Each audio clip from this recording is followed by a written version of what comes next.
Tao Meeting Archives, August 2nd, 2015. The Tao of Meditation, Contemplative Meditation, by Ed Monaghan. Let's go ahead and do the meeting beginning ritual, everyone. 起立，面向佛堂，参加三鞠躬、一鞠躬，再鞠躬，三鞠躬，参加各位点传师一鞠躬，开班一鞠躬，请坐下。Please be seated. Good morning, everyone. Good morning, Bill. Thanks for your presentation. Hope everyone's doing well today. I'm continuing the theme that we've explored over the past 2 weeks, or 3, I suppose, now being the 3rd week, and in regard to different types of meditative practice. And again, we're talking in broad strokes, generalized categories, rather than specific practices, because there are so many that it would be impossible to cover, and I certainly don't know all of them. But this allows us to, or what I hope to be able to share, is to gain a bit of insight into the general practice and how that might affect us positively. So this week, we're focused on contemplative meditation, and just to briefly review what we've talked about in weeks before, we spoke about mindfulness, that particular type of practice and how that can be applied. We talked last week about concentration-based meditation, where we focus on a single thought or action or object. And then this week, we're going to talk about contemplative meditation, which is the deep or full consideration of an esoteric principle or ideal. Now, I found a wonderful website, very interesting actually. The Center for Contemplative Mind in Society is based out of Amherst in Massachusetts. And my teacher, Tulku Thondup, is located right around in there, and there's a wonderful center there as well, and that happens to be just right exactly in the same area that my mom grew up, and I used to spend summers there when I was a little child. So I hope to be able to go back and visit again and practice some of my own in these. It's a beautiful area if anybody's ever been there. So I'd like to read their description of contemplative practices because I thought it was apropos, and I took one of the images from their website also, which I think is helpful to delineate and to discuss some of the segments of contemplative practice. So to begin, contemplative practices cultivate a critical first-person focus, sometimes with direct experience as the object, while at other times concentrating on complex ideas or situations.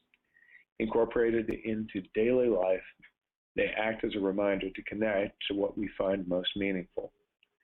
Contemplative practices are practical, radical, and transformative, developing capacities for deep concentration and quieting the mind in the midst of the action and distraction that fills everyday life. This state of calm centeredness is an aid to exploration of meaning, purpose, and values.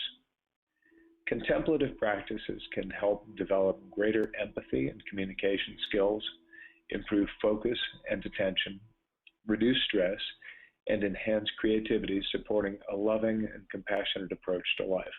I thought that was a terrific description of contemplative practice. And it's probably a little bit hard to see. I hope you can see it. But this is something that they've developed called the Tree of Contemplative Practices. And you can see at the bottom of this that communion and connection and awareness provide the foundation, the roots of the tree. And then there are large branches.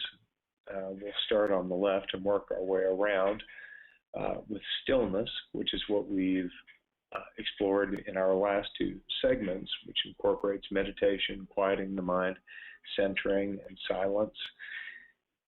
And then generative, which focuses on loving kindness meditation. We haven't really discussed that, but that is a form of meditation designed to engender a loving, kind spirit in the meditator.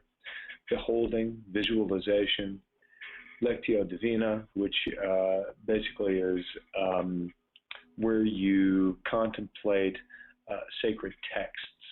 In that case, it's generally something that's associated with Christianity, particularly Benedictine practice, but it is, I think, can be interpreted as any sacred text that where the word of divine, the word of God is contemplated. And then creative, music and singing, journaling, improvisation, and contemplative arts. I found that to be quite interesting because those who practice writing, music, singing, will recognize that as a valid contemplative and or meditative practice, which is quite nourishing. Then the activist, pilgrimage to areas where social justice issues are highlighted, work and volunteering, vigils and marches, bearing witness. I found that quite interesting too. Hadn't really considered that as a contemplative practice, but it certainly is because it generates reflection and the formation of our ideals and ethical practice. Relational, where it talks about the council circle, dialogue, deep listening, and storytelling. So if you think about the indigenous cultures from around the world that form the circle and communicate, and then lessons through storytelling, allegory, which we'll discuss when it comes to the Confucian principles, and then also, of course, Chuang-Tzu. Then movement, walking meditation, walking the labyrinth, yoga, dance. It picks out a couple of forms of martial art here, Aikido and Tai Chi Chuan, which is, of course, Bill's specialization, and Qigong. And then ritual and cyclical. So establishing a sacred personal space. I know Derek's talked about that numerous times, and establishing a personal shrine within one's own space. Retreats, and then ceremonies and rituals based in spiritual or cultural traditions. So again, I thought this was a wonderful image to be able to kind of wrap around a rather difficult concept. And I find this very helpful to also recognize that we don't have to be limited to just one thing when it comes to meditative and contemplative practice. There are many ways to do this, and some of us may be achieving those ends without even knowing we're actually doing it. But this aids in the process of that recognition, I think. So then, the question becomes, what should we choose as an object of contemplation? Well, it's each individual's choice. So some examples, and again, these are very, very brief and incomplete lists. They're just first things that came off the top of my head. Examples of Buddhist contemplation, the principle and experience of impermanence, interdependence, Buddha nature.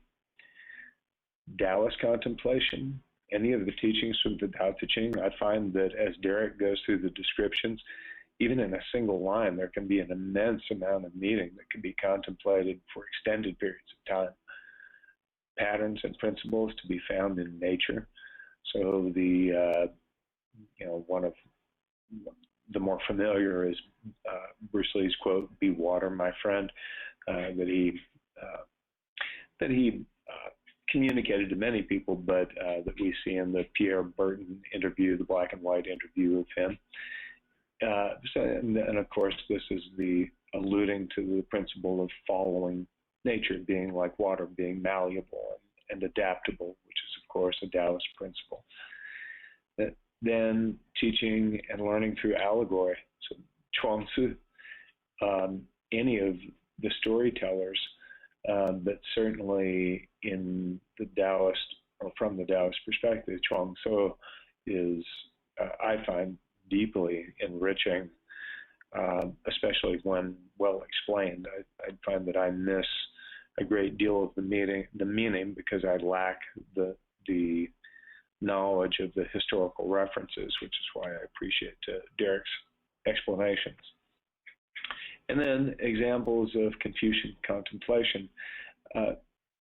This is just one that actually comes out of Yikun Dao, but to be virtuous and courteous, demeanor, deportment, speech, conduct, example, and appropriate behavior with the opposite sex. These are some of the principles that we teach at our school for the children, and these are certainly sectarian and can be considered completely non-denominational, and I don't think anyone would argue with the validity and value of understanding proper demeanor, deportment, speech, conduct, being an example, and appropriate behavior with the opposite sex. And these are things that are not really spoken about with any high degree of specificity, a lot of times because people are scared to approach these issues outside of the family unit for fear of criticism, I think. Certainly in school settings, we experience this because we all have different perspectives and different values that we're brought up with, yet at the same time, I think we can agree on certain basic principles that form the structure of a kind and just society. And that's the basic principle under which Confucius formed his ideals and principles. And then contemplative practices from other traditions, Christianity, the words and the teachings of Jesus. In Judaism, the words and the teachings of the prophets, of Abraham, of Moses. Islam, the words and teachings of Muhammad. You know, all of these, again, deeply entrenched and imbued with knowledge, wisdom, that a single sentence can be contemplated for extended periods of time, and we can glean multiple meanings and deeper levels of meaning as we continue to contemplate the teachings. So the benefits of this type of contemplation are, again, insight. We talked about insight meditation, so this is what it yields: a deeper understanding of our true nature, a deeper understanding of universal truth, and an acknowledgement and an acceptance of what is, of the truth in the moment, not necessarily what we may create in our mind's eye of what we want, but the actuality of what is, which is considerably different at times. And a recognition of the ultimate unity of how this all fits together, Tao. And that summarizes the essence of all of this. So before I move to our summary, as we've done in over the past few weeks, let's take a moment and we'll give it 60 seconds. I think that's tolerable for anyone. And if you will go with me here, take a moment and just select any object of contemplation that you feel would be appropriate given your predisposition, whatever that is. Take a moment and identify that. Any of the principles that I've discussed, certainly fine, but anything that you like, that you're called to contemplate. And then focus on an aspect of that object. Many times these principles can be very complicated, and it's better sometimes to select just a small component, a small piece of that object. And we'll take 60 seconds and just be with those thoughts. Begin.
Okay. So again, that scratches the surface. We just begin to settle the mind in 60 seconds, and usually not even. It sometimes takes 5 to 10 minutes to just allow the thoughts to settle and to allow the contemplation to arise. And just as with mantra meditation, the object of our contemplation should arise naturally from our thought stream. We guide it, of course, but it really shouldn't be forced. If we find that our mind is just simply too fragmented or too excited to address an issue in contemplation, then sometimes it's better to choose a different practice for that day. Maybe a walking meditation, maybe music, maybe whatever floats your boat. But sometimes the mind is a bit of a difficult beast, and it's a little hard for us to maintain a steady practice. But the most important thing, I believe, that I've experienced myself, is repetition, repetition, repetition. The more I do this every day, the more I practice. And one of my primary practices is loving kindness meditation from my teacher, Untitled. And I found that it has absolutely changed the nature of my being. Very slowly, still got a lot of ground to cover, but it very slowly chinks away at that armor of self, the ego, and allows me to gain greater insight and make better choices when it comes to that point where the rubber meets the road, as we say. So I hope you guys enjoyed this little brief discourse on different forms of meditation, and you were able to follow your own practice in some way. And I hope that you find it meaningful and enjoyable. Thank you so much. While we're on this topic, I meant to ask you about how things are going with your meditation class in your meditation room, aka your Tao Shrine. Well, thanks for asking. I'll give you one example. I have a gentleman who is one of our students that is in law enforcement, works for a federal agency. And these are just a paraphrasing of his words. He said that this practice has entirely changed his life and his perspective. I wouldn't characterize him as aggressive, but I would say that he was experiencing a very high degree of stress. And he said that these practices have allowed him to relax and observe the same activities that occur at his work, but without feeling as though he is inexorably attached to the actions of others and to the experiences that he has in that realm of existence, so that he can disengage from it and maintain an element of calmness that he had a very difficult time doing before. So I find that there are a number of examples like that. I find that this is something that we're able to share with the children and by osmosis share with the parents. I find that maintaining a regular practice and having a flourishing group of practitioners tends to be a little difficult. People have a hard time establishing a regular practice and committing to it. But those who do derive a substantial amount of benefits from it.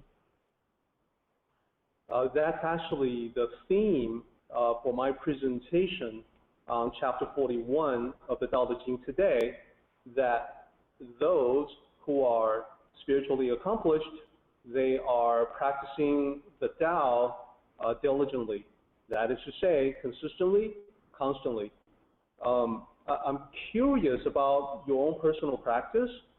Having been to your shrine, I know that it's you've definitely created a place that has a very special energy. I know previously when you meditated in Joey and Rosalind's shrine, you felt the benefit of that positive energy. How do you feel, nowadays as you are practicing your own, following your own meditative practice in your Tao shrine? Well, it's first very special. Everyone who walks in the room feels that. And I find it very interesting, actually, that many people who feel it, some people who recognize the sensation, the feeling, kind of run away from it, because I believe the aversion comes from exactly what you're describing right there, that it's going to require a consistent practice, and they sort of bounce off of it, if you will. My personal practice is doing the ritual, where I have to say I wish that I were more consistent than I am, because I get waylaid by work and get pulled here and there and everywhere, and sometimes miss it. But for the most part, I perform the ritual. I have meditation twice a day that I lead. So because I've created that class and other people are depending on me, I have to show up and do it. And then I have my own personal practice. I have a personal shrine that I've created at home, that in my office, that is very peaceful. And every time I walk in the room, I feel relaxed, peaceful, and like I really want to be there. It's like walking out into nature. I've mentioned this numerous times, but it's like the feeling that you get when you're sitting overlooking a mountain or a nature scene with a beautiful lake or a stream. It's the same sensation, like like you're home. And boy, the more I'm in that, the better it makes me feel. My own personal practice is between a half hour to an hour morning and afternoon or evening, in different, as I kind of go through the different forms of meditative practice. And what I do over here is I practice Taoist meditation Tuesdays and Thursdays, and incorporates Qigong. And then Monday, Wednesday, and Friday. Monday we practice Taotan. Wednesday we practice Transcendental Meditation, and then Fridays we practice Vipassana.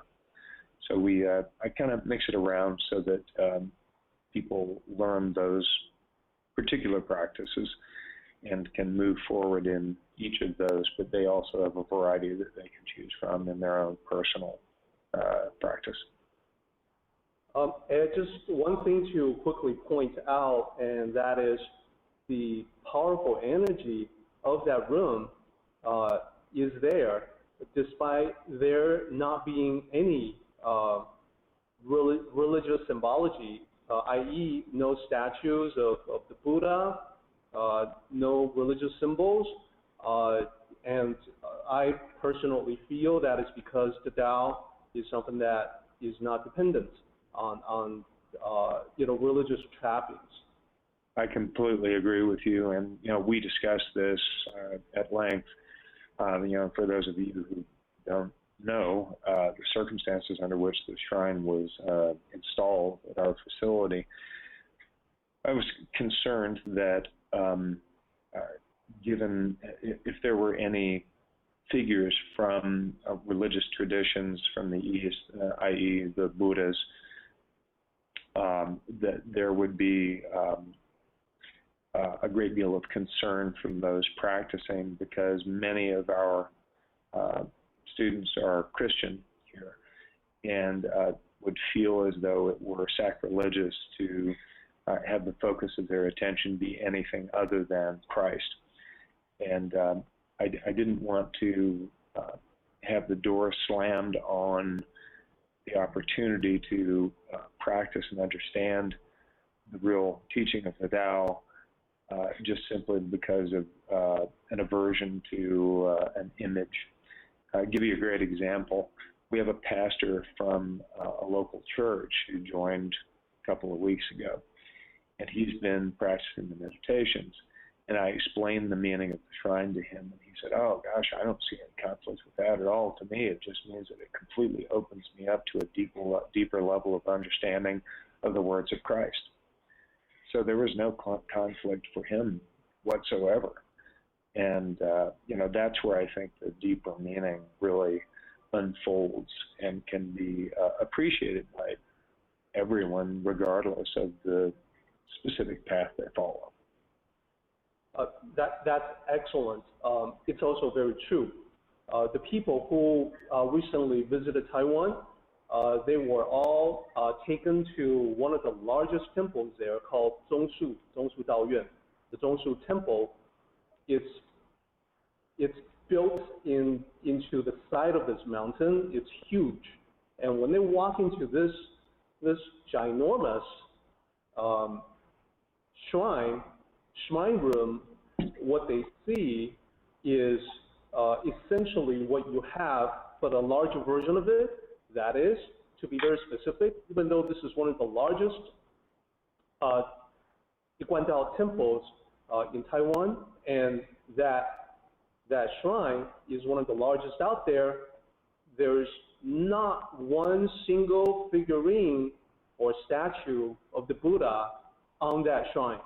There's only the light. That's it. So I bring that up to say that the lack of a Buddha in a shrine does not in any way make it any less an authentic, true, and real shrine. Just wanted to sort of get that in there. No, thank you, Derek. Appreciate it. Let's go ahead and do the meeting closing ritual. 起立，面向佛堂，持架深鞠躬，一鞠躬，再鞠躬，三鞠躬，持架各位点传世一鞠躬，结班一鞠躬。